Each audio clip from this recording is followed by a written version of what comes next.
Doing a bottle drop at the Tour de France was way scarier than I thought it would be, but the thing that surprised me the most was how excited I was afterwards. I gave Wout van Aert a bottle.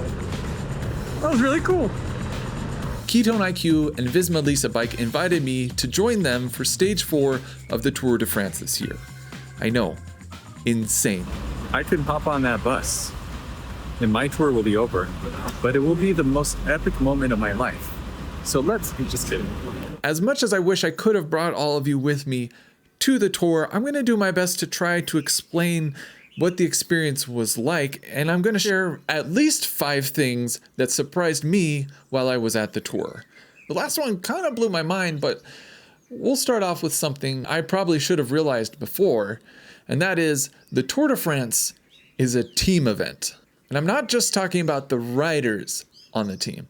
As I mentioned, we got to go to stage 4, which this year was the stage that went from Italy into France, up the Galibier, which is one of the Tour de France's most famous climbs. And if you don't know anything about the tour, don't worry, I'm going to do like a brief synopsis of the whole thing later.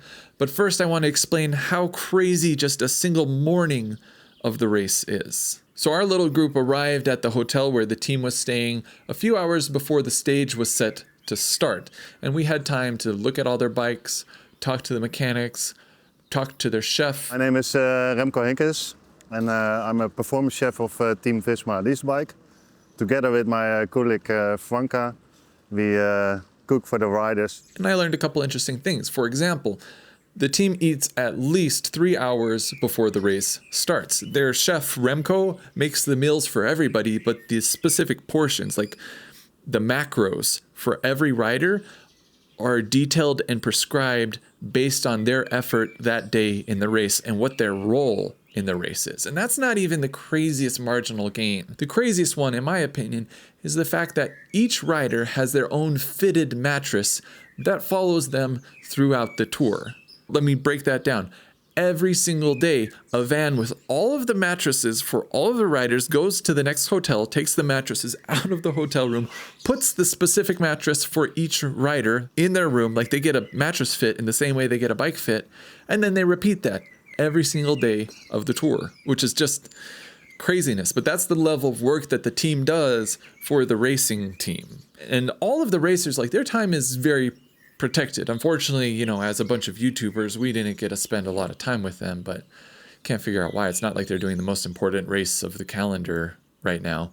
We did get to see them for a little bit, and I did have a few takeaways from my short time with Wout van Aert and Matteo Jorgensen. When I saw pictures of Wout van Aert in the peloton among the other riders, he looks huge. But in person, I was surprised that he's about my size, and I consider myself a string bean. Of course, he is leaner and faster and stronger and overall superior to me in every single way. The other thing that surprised me was how tall Matteo Jorgensen is. He's actually taller than Wout. I'm just under 6'2". I'm 187 centimeters, and Matteo is taller than me. He has to be at least 6'3", which is so tall for a climbing specialist. In fact, a lot of the Visma riders were pretty tall. I don't know if that's because a lot of them are Dutch or just because they like having bigger riders to create a bigger draft for their team leader, Jonas Vingegaard. And I guess talking about the team leader is a good segue into the basics of the Tour de France. The tour is 21 days long. That's 21 days of racing with 2 rest days that are distributed throughout the tour. And while it's called the Tour de France, it sometimes starts outside of France. For example, this year, it started in Italy, but the bulk of the race always is in France. Fun fact, the furthest the race has ever started from France was Ireland in 1998. And thinking of the logistics involved in getting all of the teams from Ireland to France is enough to give me a headache, because there are 22 teams. Each team has 8 riders. That's 176 riders. And that doesn't include the non-athlete members of the team, all the support team members that are also traveling around. This year, the race will be about 3,500 kilometers long. That's 2,200 miles, and it will end up in Nice. Normally it ends in Paris, but because of the Olympics, they've made an adjustment this year. I think it's nice.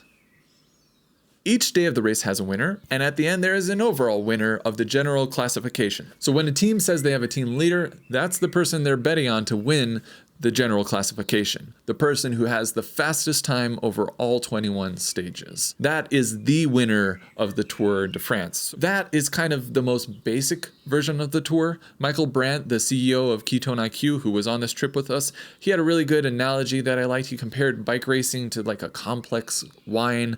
You can enjoy it in its simplest form, but the more you learn about it, the more you understand the intricacies and the more you appreciate it. I know it's snobby, but let's be honest, road cycling is kind of snobby. We have two equally important things happening right now. First off, Artem and Nathan have prepared the bottles to give them to the people who are actually racing the Tour de France. And then maybe more importantly over here, Michael, and being filmed by Cam, is putting on an inflatable Ketone IQ suit. Michael and Ketone IQ are the reason I got to go on this trip, and I'm super grateful for it. You may not know this, but Ketone IQ not only sponsor me, they also sponsor a little bike team called Visma Lease. I'm not going to tell you which sponsorship is the larger one, but I will say I learned a lot talking to Visma's athletes and food coaches. After learning about custom mattresses, you can probably guess that Visma does everything they can to optimize their athletes' performance.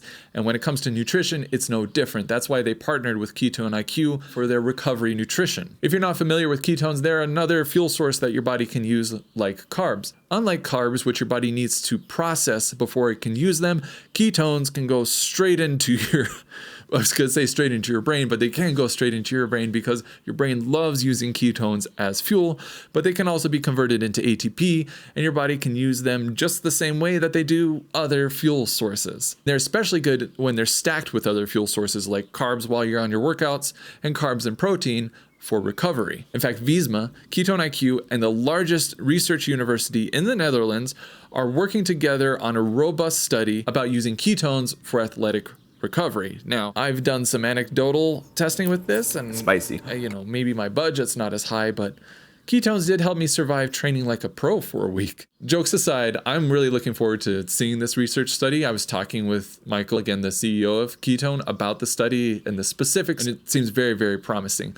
Visma isn't the only team that uses ketones. In fact, they're not even the only team that uses Ketone IQ. I'm not sure how much I can kind of share on that, but let's just say, based on dinner conversations, it seems like pretty much every World Tour team is using ketones as part of their recovery nutrition. If you want to give ketones a try, you can go to ketone.com/Mitch Boyer. That's my link. You'll get 30% off your first subscription order and a free 6-pack of ketones. Not like a free 6-pack. I tried. That's unfortunately not one of the things you get with ketones. I guess if you work out with it, you could. Anyways, let's go back to the tour. The Tour de France is very different from other major sporting events like the World Cup or the Super Bowl. This next thing really surprised me, although in hindsight, I guess it was a little obvious, and that is the Tour de France is free? Kind of? Like, there's no stadium, so you don't buy tickets. It's all on a public road. And because it's on a public road, it's kind of first come, first serve. People camp out days before. In fact, about a week before the race got there, Cam Nichols and I raced up the Galibier ourselves, and it was filled with people. And it's as much as I wish they were camping out to watch Cam and I, but they were cheering us on and every other cyclist. And that's kind of one of the cool things about the tour. It is this big event. Turns out the race is just like one little part of the tour. There's so many things that happen around it. For example, there is a 30-minute long parade that goes down the entire parcours, like the race course, every single day. So every stage, all 21 stages, has this massive parade that goes down. They throw like candy and food and prizes out to the people waiting on the side of the road. And the reason why that parade exists is money, because the people in the parade are sponsors of the tour.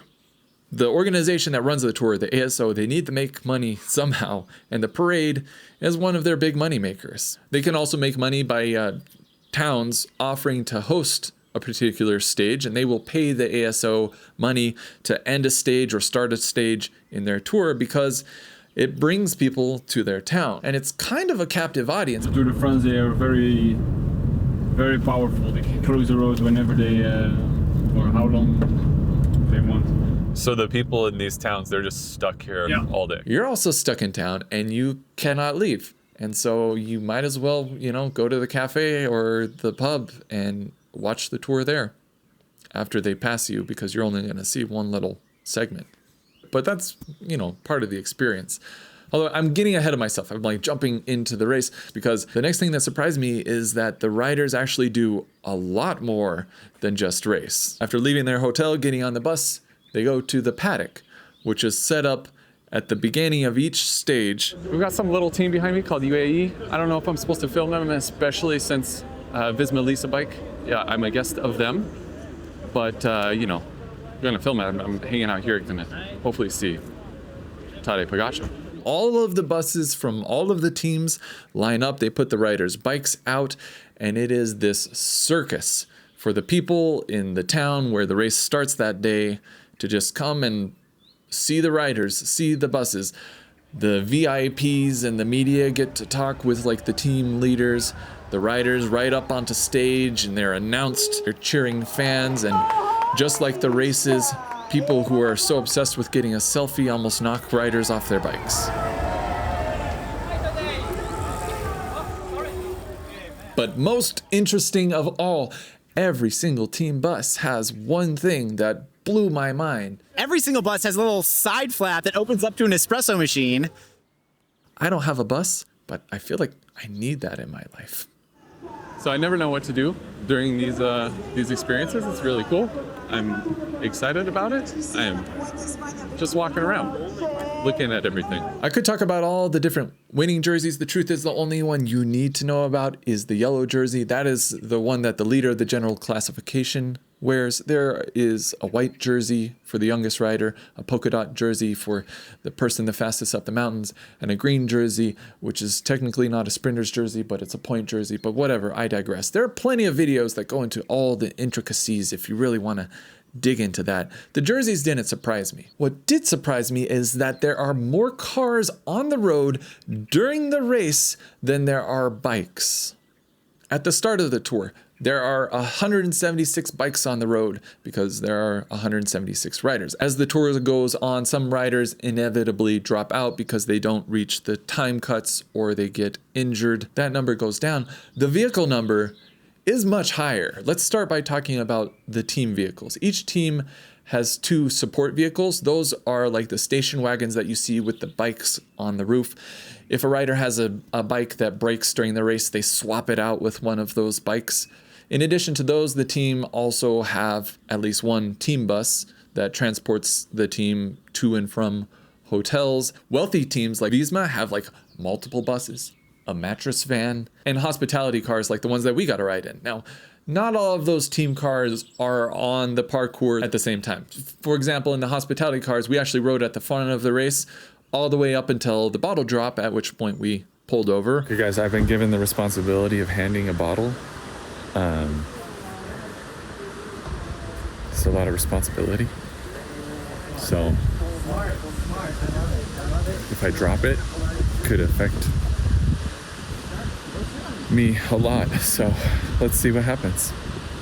Let's not drop it. Gave the bottles to the riders, and then the race went on, and then we were no longer part of like the full peloton of the racers and the cars. So the number kind of fluctuates, but even if you didn't include all the team cars, minus the two support cars that are always in the race, there would still be over 250 cars on the road, because the race organization itself has over 200 cars, TV equipment and cameras and race announcers and VIPs and sponsors and neutral support for the riders and more. The number of vehicles on the road for a bike race is kind of mind-boggling, and they're all like weaving in and out. So if there's a breakaway, it splits up, and some of the team cars are in front of the bike racers and others are behind them, almost like a school of fish weaving in and out of each other, which leads me to my last surprise, the thing that shocked me the most. Descending in the Tour de France inside of a vehicle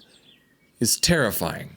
When you're in a car that is trying to stay ahead of the peloton, a peloton that is descending at 100 plus kilometers an hour, which is like that's like 65 miles an hour, down a winding road, it is simultaneously thrilling and terrifying. The only thing that was keeping me sane in the moment was the fact that our driver, Nathan van Hooijdonk, was a former pro. He rode in the Tour de France last year. In fact, he was a lead out man for Jonas Vingegaard, who won the race. Spoiler alert, sorry. Riding with him was crazy. It was like a privilege. He was our host throughout this whole thing. The day before, I'll tell you this because this was incredible. We got to go on a ride with him and Eddie Bowman, another like former Tour de France rider. And they took us around.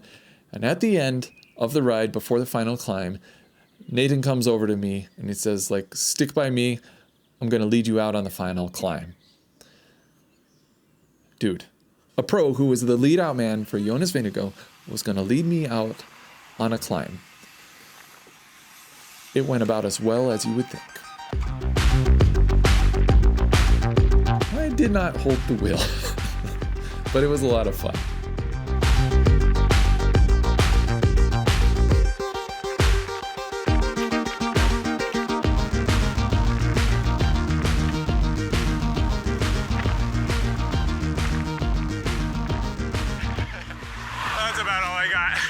During the race, I asked Nathan, like, what's scarier, descending like full gas on your bike or in this hospitality van? And he said the van, because you're carrying other people.